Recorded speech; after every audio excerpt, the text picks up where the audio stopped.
This is Vince from Burn Stainless with another episode of Vince in Shorts. This is at the 2025 Born Free Show in beautiful Oak Canyon Park, California.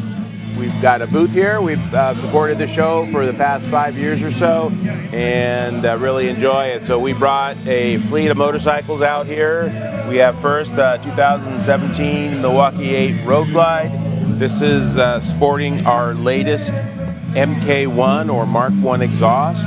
It's a build that's made for smaller engine build, maybe a 128, 131 build. It's got a little bit smaller of a tailpipe, 2.5 inch, to kind of hopefully bring in that low end. Starts at $18.99, so it's our what we're kind of calling an entry-level pipe, although really none of our pipes are entry-level. It's another option for people that are out there. Our next bike that we brought is the Suicide Machine Co. Bagger, custom performance bagger. You can see his beautiful carbon fiber bags, carbon fiber side panels, carbon fiber fenders. Beautiful thing. Sean and Aaron put this together about 5 years ago, and it's still as fresh as ever. We were at the Chuckawalla BRL race with it. They had a bagger show. I just put it in at the last minute, and we won Best Performance Bagger. So really a great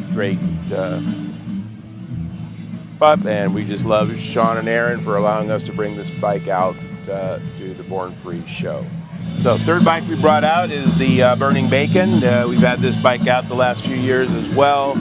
It is a full drag race bike, and as you can see, it's also a full show bike. So Jonathan Spear owns this bike, built in as a tribute to his brother, Bodacious.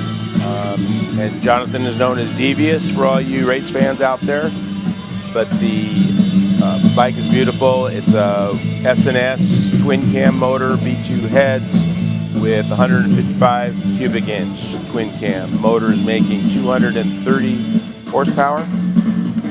All motor with the shot of nitrous brings them up to 300 horsepower. So just an amazing machine.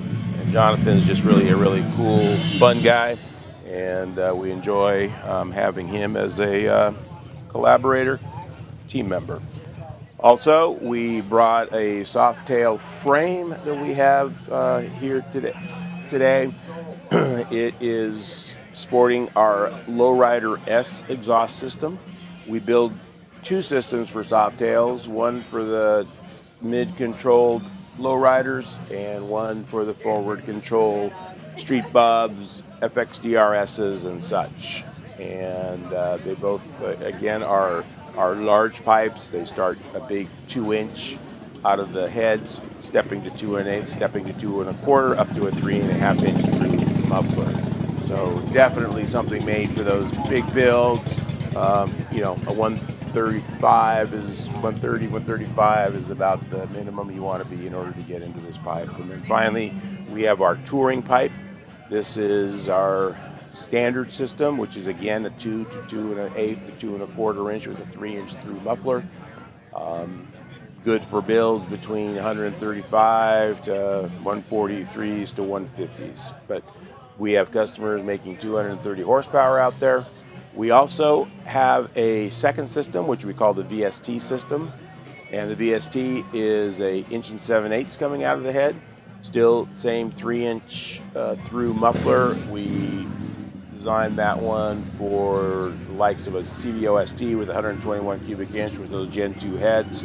And in fact, just 2 weeks ago, Ken Smith broke the world record on these street bikes. He's got a CVOST with a 135 engine. He's got our big pipe, or the big Momma pipe as we've like to refer to it. And he is making almost 212 horsepower. And he's got the ET to back it. Amazing work that he's done working with Jason Brodsky over at CJ Cycles. He's working with Rip Ward. He's working with Star Racing, and really putting together a really good program. And we're really excited to be part of that. So anyway, that's what we've got going here.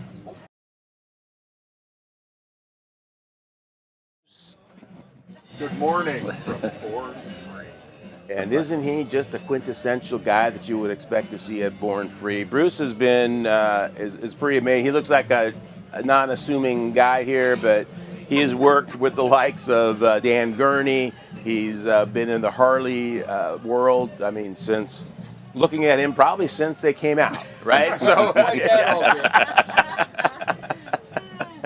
But extremely knowledgeable. He can put together some of these old flathead engines and even older engines. I've been in there going into a shop and seeing him tinkering with these things that, he's saying a few swear words as he's going through and getting it all done, but he's putting it together and he makes it work, and just a ton of knowledge. He can give you any trivia of Harley Davidson lore that you can come up with. I'm sure he can answer it. Thank you. All right, Bruce. Great. I didn't know you were filming when I walked over. Well, that's okay. We know that you thrive in the limelight. Well, let's get a piece of that lore. What? Share your microphone with them. Yeah, I mean, just yesterday, they're talking about these generator shovels, right? And I had no idea what they were talking about. I thought maybe Harley Davidson was making these electric generators for something or other, and that these were the motors out of them. But no, why do they call them that, Bruce? Because all Harley charging systems, of course, were street bikes, generator systems, okay? And then the shovel head came out we call it, in 1966, had a generator. In 1970, Harley Davidson changed to an alternator charging system. And when they did, the crankcase assembly changed because the alternator now went on the left side under the primary cover. So to differentiate a 66 through 69 shovel head from a later one, you would call them the quote generator shovel. And they are a different architecture because you no longer have an idler gear set to run up to the generator. There was a transition, but the Harley vernacular can be very confusing to people who aren't into it. So generator shovel is 66 through 69, big twin shovel head motors. Well, now you can see. I mean, he can take you all the way down into the nitty-gritty of the inside of those crankcases on what's different about these motors. That's why we really enjoy having Bruce. And also, he is still actively racing, or at least participating in racing. Last night, I haven't asked him about this yet, so I don't know what the answer is going to be, but they raced a sprint car, and what happened? It was good till it wasn't. Qualified fourth quick, started fifth in his heat race, moved up one spot, puts him in his spot in the main. Now they do an invert for a little bit complicated, but we started third.